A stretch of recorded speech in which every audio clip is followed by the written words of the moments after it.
Paix sur vous tous les frères et sœurs, vous allez bien. Donc comme vous l'avez vu dans le cheat, bon, ça va parler un petit peu de cette chose-là. Donc pas de panique, qu'on se comprenne. C'est plus pour se donner des pistes et surtout ne pas vivre avec les yeux fermés. Donc bien sûr, il y a des gens, ils ont même pas de frigo et il y a la famine dans le monde, etc. Donc c'est pas de la démagogie, mais normalement c'est un sujet qui doit tous nous tenir à cœur, etc. Et voilà.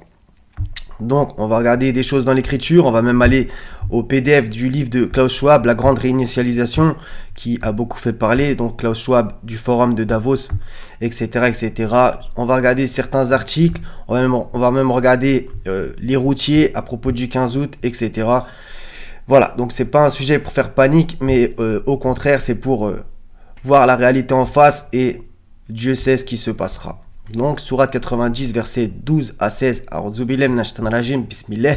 Et qui te dira ce qu'est la voie difficile? C'est délier un joug, ou nourrir en un jour de famine un orphelin proche parent ou un pauvre dans le dénuement. Voilà. De toute façon, le Seigneur nous incite plein de fois à faire l'aumône, etc. Bien entendu.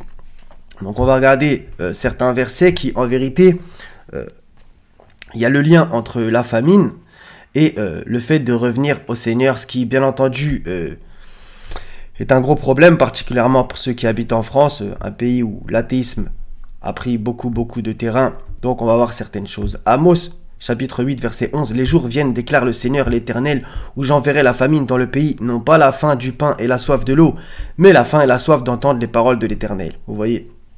Donc cette image, elle est magnifique et ça rappelle justement ce qu'a dit Jésus dans l'Évangile. L'homme ne vivra pas de pain seulement, mais de toute parole qui sort de la bouche de Dieu. Donc, c'est dans Matthieu chapitre 4, du verset 1 à 11, si vous avez envie de lire, ce qu'on appelle la tentation dans le désert, quand le diable, il a essayé de tenter Jésus. Amos chapitre 4, versets 6 et 9, alors ça va être parfait. Moi, je vous ai envoyé la famine dans toutes vos villes, le manque de pain dans toutes vos demeures. Malgré cela, vous n'êtes pas revenus à moi, déclare l'Éternel. Ok? Je vous ai frappé par la rouille et par la nielle, vos nombreux jardins, vos vignes, vos figuiers et vos oliviers ont été dévorés par les sauterelles. Malgré cela, vous n'êtes pas revenus à moi, déclare l'Éternel. Vous voyez?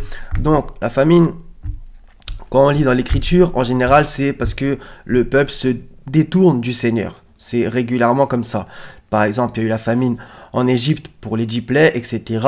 Au temps de Joseph, etc., etc., qui est relaté dans la Sourate 12 et aussi dans la Genèse. Donc, tout ça, ça a vraiment un lien. Que quand nos ventres, on a faim, et ben normalement c'est un retour à Dieu qui doit se faire, qui doit s'opérer justement. Et en général, hélas, les peuples ne reviennent pas à Dieu. À part justement, qui est relaté dans la sourate 10, Jonas chapitre 3, versets 5 à 9. Un livre très important, le livre de Jonas, 4 chapitres, il faudrait que vous le lisiez si ce n'est pas fait. Les habitants de Ninive crurent en Dieu, donc puisque Jonas les a alertés que voilà, dans 40 jours Ninive sera détruite, les habitants de Ninive crurent en Dieu, ils publièrent un jeûne et, quelle que fût leur condition sociale, ils revêtirent des habits de toile de sac. C'est ultra intéressant, c'est qu'en vérité, Ninive, les habitants, ils croyaient pas dans le Seigneur, finalement ils ont cru et ils ont publié un jeûne. Qu'est-ce qui est intéressant ? C'est que eux ils sont revenus à Dieu et justement ils ont fait un jeûne alors qu'ils avaient les moyens de bouffer. Ok? Et le jeûne c'est la privation de nourriture. Donc là il y a un lien vraiment magnifique puisque c'est on va dire l'inverse qui se passe, c'est la famine est envoyée aux peuplades qui se sont détournés de l'Éternel. Vous voyez? Alors que eux dans un certain sens ils se sont mis dans une situation de famine. Le jeûne c'est une espèce de situation de famine, qu'on se comprenne pendant quelques heures. Qu'on se comprenne, toute proportion gardée. Mais vous voyez, il y a un lien intéressant. Le roi de Ninive, informé de la chose, se leva de son trône, enleva son manteau royal, se couvrit d'un habit de toile de sac et s'assit sur de la cendre. Donc ça, la cendre, etc. Bref, se couvrir d'un habit de toile de sac, faut faire la recherche dans la Bible, vous verrez que ça revient sans cesse. Puis il fit proclamer ce décret dans Ninive, hommes et bêtes doivent se couvrir de toile de sac et crier à Dieu de toute leur force. Que chacun abandonne sa mauvaise conduite et les actes de violence qu'il commet. Qui sait, peut-être Dieu se ravisera-t-il et décidera-t-il de changer de ligne de conduite en abandonnant son ardente colère de sorte que nous ne périrons pas. Vous voyez, les habitants de Ninive, ils ont fait l'inverse. Ils n'ont pas attendu que la famine vienne à eux, ils ont eux-mêmes publié un jeûne, ils sont revenus à l'Éternel et le châtiment a été annulé. C'est vraiment magnifique, alors que, voilà, il y a d'autres endroits où la famine est arrivée parce qu'en général, justement, ils s'étaient détournés de l'Éternel. Donc, vous voyez, il y a un lien clair, net et évident.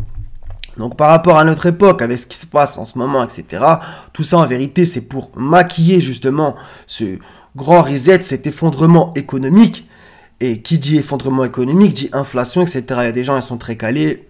Je vous invite à les regarder. Moi, c'est pas... Je suis loin d'être spécialiste. Et d'ailleurs, les frères et sœurs, si vous avez des infos, etc., n'hésitez pas, avec plaisir. On est là pour que l'info circule, par la grâce du Seigneur.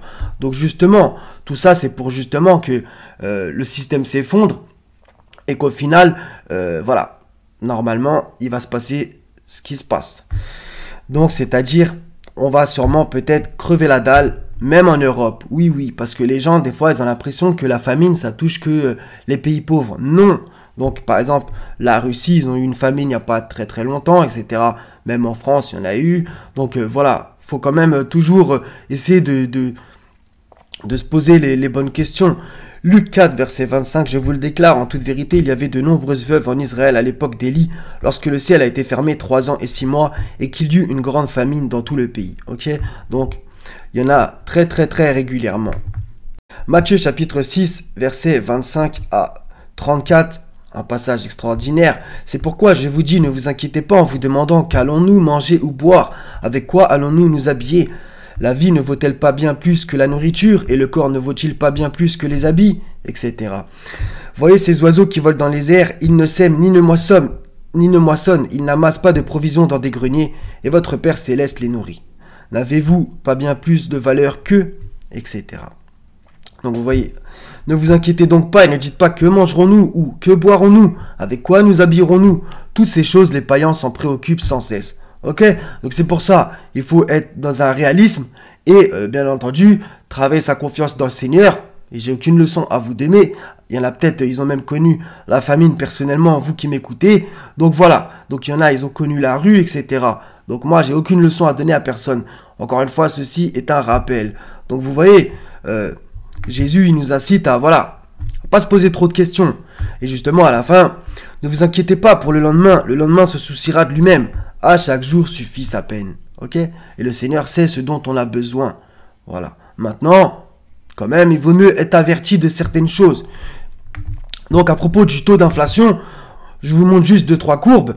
Donc, vous allez voir 2-3 trucs. Après, est-ce que les chiffres sont réels? Donc, c'est France Inflation, etc. Donc, on voit certaines courbes quand même où, par exemple, ça c'est le tabac qui a énormément augmenté, hein, en ne serait-ce que quelques années, etc. Donc, regardez, prix du gazole au-dessus de son théorique, etc. Gazole réel, gazole théorique, etc., etc. Donc, pour ceux qui font, qui mettent l'essence, voilà, vous avez forcément remarqué ce genre de truc. Donc, quand on voit à peu près tous les graphiques, il y a quand même une hausse dans pas mal de domaines. Donc, bon, je suis loin d'être spécialiste encore une fois. Donc, justement, il y a écrit la BCE, donc intéressez-vous à tout ça, la BCE, etc. Donc, on va regarder un peu justement l'inflation aux États-Unis. Donc, à propos des routiers, donc obligation, truc, grève générale des routiers le 15 août.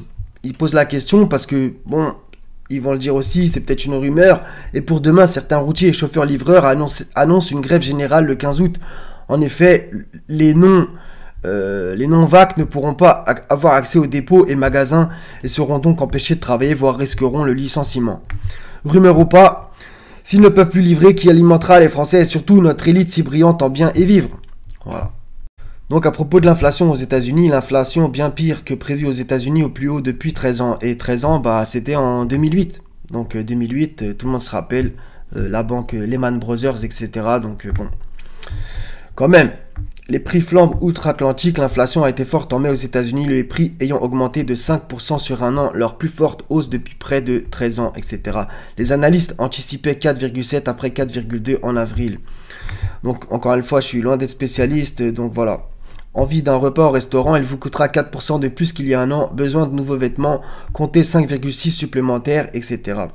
Quant au coût de l'essence à la pompe, il a bondi de 56,2%. Il y a un an, en plein truc, peu d'Américains allaient au restaurant faire du shopping et les voitures restaient au garage, etc. etc. Donc c'est ce genre d'infos qu'il faut quand même garder en tête. Donc pour finir, encore une fois, on tape réinitialisation en CTRL F dans le PDF que je vais vous mettre de Klaus Schwab. Donc il n'y a pas qu'une réinitialisation industrielle, individuelle, comme il y a écrit, donc il y a 59 fois ce mot qui revient, hein. Réalisation micro, industrie et entreprise, réinitialisation technologique, etc., etc., environnemental, donc vous voyez, c'est sur plein de domaines. Et quand on tape aussi inflation, on voit que ça revient pas mal. Donc après, il faut lire, hein, donc 34 fois par exemple. Donc inflation, déflation, etc., etc. Donc tout ça, c'est des sujets intéressants. Et voilà. Donc encore une fois, s'il y a des gens qui sont très calés là-dessus, n'hésitez vraiment pas. Donc voilà, donc encore une fois, ne pas se paniquer, mais pas vivre non plus avec les yeux fermés, puisque bon, les imams, les prêtres, etc., les pasteurs qui vous voulez, ce genre de sujet, ils en parlent pas trop parce que ils veulent pas effrayer les fidèles et comment dire, bah ouais, c'est des sujets qui, voilà, bah ça peut des fois faire le buzz, hélas, mais dans le mauvais sens du terme. Et voilà, les gens après ils disent oui, tu fais déprimer, etc. Bah qu'est-ce que vous voulez que je vous dise? Joseph, il a mis de côté pour l'Égypte, voilà. Donc la famine, etc., ça a toujours existé. Il suffit de pas avoir de sujet tabou. Je pense que on doit pas en avoir, je suis désolé, et c'est un sujet très important. Et justement, pour revenir à ce qu'on vit en ce moment, c'est que en vérité, je pense que le peuple, moi j'habite en France, et peut-être vous les Belges, etc., ou n'importe où vous m'écoutez, bah voilà, ça va être pour le frigo que ça va réellement se bouger. Hélas, pour les enfants, non, c'est pas grave. Pour tout ce qu'on vit, bon, d'accord, mais ça va être pour le frigo en vérité, que ça risque de se bouger, parce que voilà, quand les ventes sont vides, voilà, l'être humain, il montre, j'allais dire, son vrai visage, ou son pire visage surtout, voilà. Donc quand même, il faut quand même garder les yeux ouverts, encore une fois. Voilà, les frères et sœurs, c'était pas pour vous faire déprimer, mais faut pas vivre non plus en mode oui, d'accord. Voilà, j'en perds un petit peu les mots. Donc il y a plein de gens qui le vivent dans le monde. Et à propos de cette hypocrisie en ce moment, voilà, tout est fermé pour on s'est compris. Mais par contre, quand les gens, ils ont le ventre creux, personne n'arrête de bouffer. Et moi et vous y compris. Voilà. Donc bon, cette grande hypocrisie générale dans laquelle on vit, en vérité, c'est un petit peu normal tout ce qui se passe aussi, hein. Voilà, c'est aussi simple que ça.